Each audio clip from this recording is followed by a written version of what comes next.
United Democratic Party today officially released its manifesto for the upcoming MDC elections. The manifesto outlines 20 key initiatives the party aims to implement if elected to power in the JHADC and KHADC.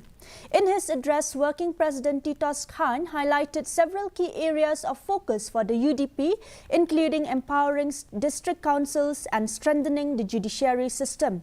He also emphasized the importance of addressing border issues, advancing the development of indigenous communities, and improving the process for issuing trading licenses.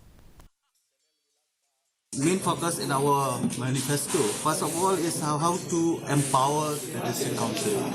We want more power for the autonomous district council, especially in the ownership of land. And another thing with reference to the paragraph 3 of the 6th schedule. And also we want to change, there should be a change or review the para 12A of the AB of the Constitution of India. Tourism Minister